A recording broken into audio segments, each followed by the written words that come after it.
Hola, ¿qué pasa? ¿Cómo estamos? Pues bueno, después de hacer el vídeo de cómo ser maestro aquí en Estados Unidos, sin ser americano, me di cuenta que generó bastante interés, así que voy a contar todas las opciones que yo sé que hay para poder llegar a ser residente aquí en Estados Unidos cuando aún no tienes visado. Tanto si eres au pair como yo fui, o si estás haciendo unas prácticas, o si estás en tu país y estás mirando las opciones que tienes de venir a Estados Unidos, pues probablemente este vídeo te vaya a interesar. Así que lo siguiente que voy a hacer es dividir el vídeo con los 3 tipos de visa que yo sé que te dan opciones para llegar a ser residente, y a partir de ahí, pues, es tu trabajo.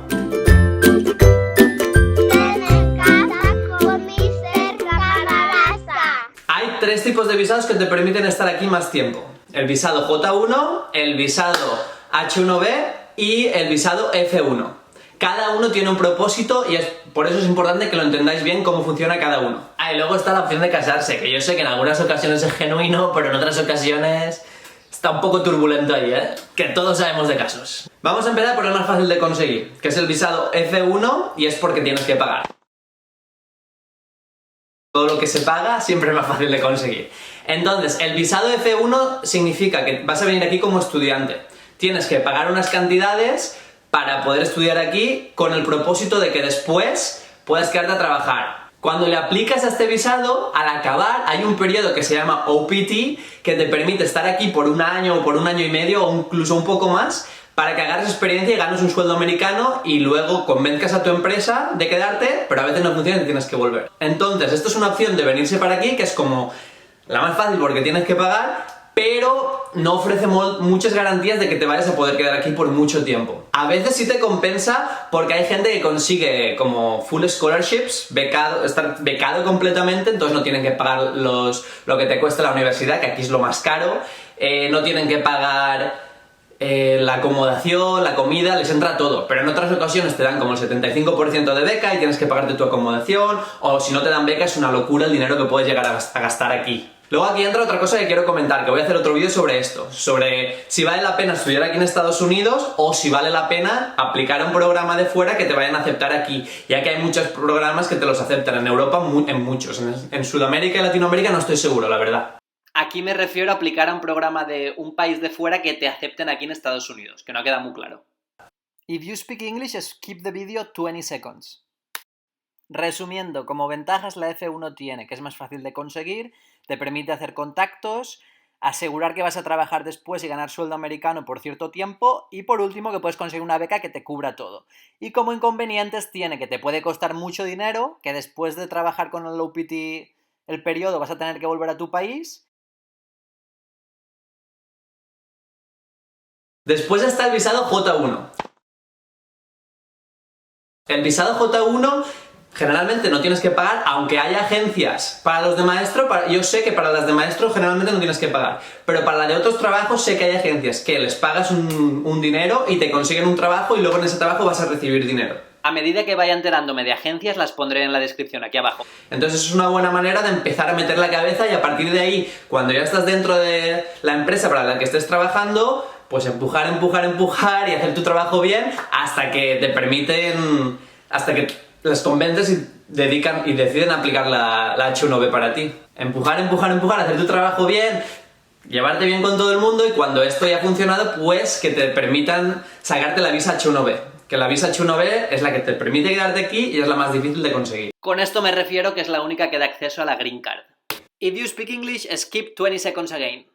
Resumiendo, la J1, ventajas, que a veces no sale muy caro e incluso a veces es gratis, puedes hacer buen network, puedes hacer contactos, cobras en sueldo americano, y añadiré aquí abajo agencias que vaya enterándome que te ayudan. Y los inconvenientes, que te puede salir caro, que al acabar tu estancia de trabajo tienes que volver a tu país y tendrás que estar en tu país 2 años generalmente, es más complicada de conseguir que la F1, pero menos que la H1B, y esta no da acceso a la Green Card. Luego, para la H1B, que es la que yo conseguí, y la verdad que aún no sé cómo me las apañé, pero fue un milagro. Yo creía que me estaban aplicando para la J1 en las escuelas públicas de Denver, y cuando me di cuenta me estaban aplicando para la H1B, y ahí vi que ya me podía quedar aquí indefinidamente, y pues la verdad que muy bien, porque ya me permitió tener una vida más estable, hacer más inversiones y estar más tranquilo en general. Estoy haciendo otro canal de educación financiera, si estás interesado, ahí va. la visa H1B es realmente la más complicada de conseguir. ¿Por qué? Voy a explicar el porqué. Creo que dan, no sé si lo han incrementado, pero en el pasado daban como 80.000 visas y eso era todo lo que daban. Y las empresas tienen que gastar mucho dinero en abogados, como 3.000 o 4.000 o incluso más, o 5.000, en hacerte todos los papeles para presentarte a esa lotería. Hay una lotería para esas 80.000 visas, como que de gente calificada de trabajos especializados.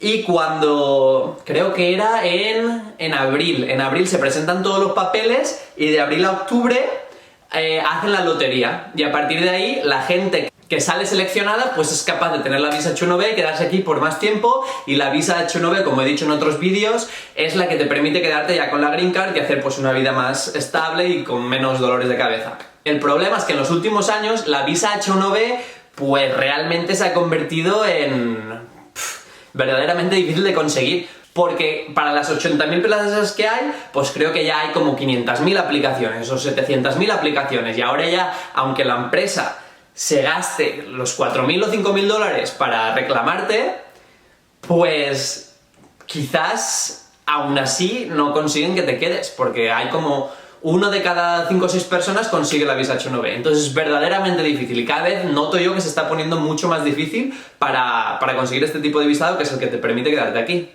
If you speak English, skip 20 seconds once again. Resumiendo, sí que te da acceso a la Green Card, puedes trabajar con sueldo americano, las empresas suelen pagar por todo el proceso y puedes tener una vida más normal y estable. Y los inconvenientes es que después de trabajar unos años para la empresa decide si luego ya te sponsoriza para la Green Card o no. Y aquí en los inconvenientes faltaría que con diferencia es la más difícil de conseguir, de todos los visados. The cons, I have to add that is the most difficult to get by far. En mi caso yo tuve también mucha suerte porque a mí me hicieron todo el proceso, pagaron por mis abogados y todo. En aquel momento, que no sé si aún es así, el distrito de escuelas que me sponsorizó a mí tenía como una excepción, necesitaban muchos maestros. Y al necesitar muchos maestros, al que le ofrecían la H1B no tenía que pasar por la lotería, entraba directo. Mi camino fue mucho más fácil que al que se enfrentan otras personas. Primero pasar las entrevistas, después que te acepten y que te vean potencial para que te quedes y confíen en ti para sponsorizarte la H1B y para que luego te continúen sponsorizando y luego la Green Card. Es un camino muy difícil, pero bueno, en algún momento hay que empezar y aquí estoy yo. Si no buscas todas las opciones que hay, pues no se consiguen las cosas. Yo me acuerdo que yo apliqué cuando en la época a un montón de distritos escolares, a 50 o a 60 o más, y las aplicaciones son largas, te tomaba a lo mejor media hora por aplicación, pero ahí pum, pum, pum, pum, pum, a base de consistencia, a base de aguantar y aguantar y aguantar, hasta que se puede, porque si lo intentas, en muchas ocasiones es muy difícil, no lo voy a negar, y muchas veces haces mucho trabajo que no sirve para nada. Pero llegas a puntos que te quedas estancado y cuando crees que ya no se puede, encuentras otra salida y vas continuando. Y no se puede y encuentras otra salida y vas continuando. Lo importante es no perder la esperanza y ir poco a poco con consistencia para adelante, porque sí que se puede y se lo digo yo que aquí estoy. Entonces, espero que este vídeo les haya servido de mucho. Continuaré subiendo vídeos que creo que les pueden ser de interés y les pueden dar información, y que ya no solo para quedarse aquí en Estados Unidos, sino en su vida personal, creo que les pueden venir para continuar hacia adelante y para hacer cosas que quizás nunca habían pensado que podrían ser capaces de hacer. Si este vídeo les ha parecido interesante y les gustaría que hiciera más vídeos de este tipo para dar información, por favor déjate un like para que el YouTube me vea que todo está correcto y me lo suban para arriba y pueda acceder a más gente. Y déjate un comentario si tienes cualquier duda, contesto a todas las preguntas. También, si las preguntas que vais haciendo, si veo que hay suficiente contenido para crear un vídeo de contestar preguntas, lo haré encantado. Venga, hasta luego.